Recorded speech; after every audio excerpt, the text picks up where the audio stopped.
हीर रांझा लैला मजनू की मोहब्बत इस आदमी की मोहब्बत के सामने कुछ भी नहीं थी। इसने मोहब्बत में कुछ ऐसा कर दिया जिसे सुन के आपके होश उड़ जाएंगे। क्या किया, मैं आपको बताता हूँ। कार्ल टेंजलर, जो सन 1877 को जर्मनी के शहर ड्रेस्टन में पैदा हुआ, ये बचपन से ही होनहार तालब इल्म था। जिस चीज के पीछे ये पड़ जाता था उसे छोड़ता नहीं था। तो इसी तरह जब ये 20 साल का था तो इसकी मुलाकात डोरिस एना नामी लड़की से होती है। अगले ही साल 21 साल की उम्र में ये उससे शादी कर लेता है। शादी से इसके 2 बच्चे होते हैं। इसकी जिंदगी बहुत अच्छी गुजर रही थी कि एक दिन ये बगैर कुछ बताए अपनी फैमिली को छोड़ के फ्लोरिडा के की वेस्ट शिफ्ट हो जाता है। जब इसके रिलेटिव्स इससे फैमिली को छोड़ने की वजह पूछते हैं तो ये बताता है कि मेरे ख्वाब में मेरे एंसेस्टर्स आते थे जो मुझे एक दरिया के किनारे ले जाते थे जहां एक लड़की रो रही होती थी। तो वो मुझसे कहते थे कि ये तुम्हारी सच्ची मोहब्बत है, इसको ढूंढो और इससे शादी करो। डोरिस ये लड़की नहीं थी जिसकी वजह से मैंने डोरिस को छोड़ दिया।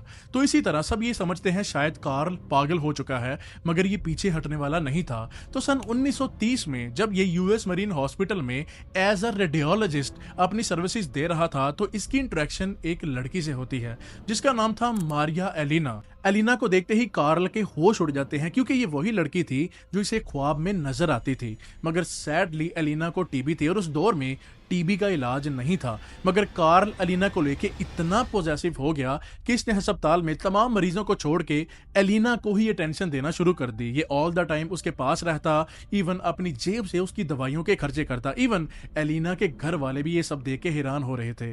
मगर कार्ल यहां नहीं रुका, इसने सिर्फ एलिना के लिए टीबी की दवाई बनाना शुरू कर दी। मगर सैडली अगले ही साल 1931 को एलिना की जाती है।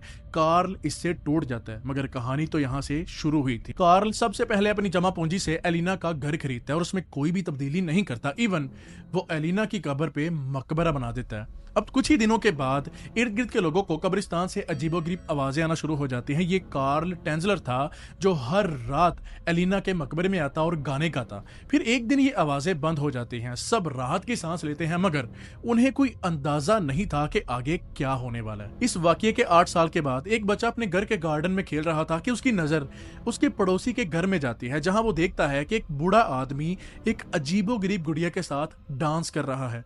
ये गुड़िया दिखने में बहुत डरावनी थी जिसकी वजह से ये बच्चा डर जाता है और ये बात अपने माँ बाप को बताता है। जब वो भी आके देखते हैं तो इनके भी होश उड़ जाते हैं। देखते ही देखते ये बात पूरी सोसाइटी में फैल जाती है और इसके बाद कुछ लोग ये क्लेम करते हैं कि उन्होंने इसी बूढ़े आदमी को मार्केट से औरतों की कॉस्मेटिक्स और कपड़े खरीदते हुए देखा है, इवन दो ये अपने घर में अकेला ही रहता था। जब इस बात की भनक मारिया एलिना की बहन नैना को लगती है तो वो उसी वक्त कार्ल टेंजलर के घर आती है।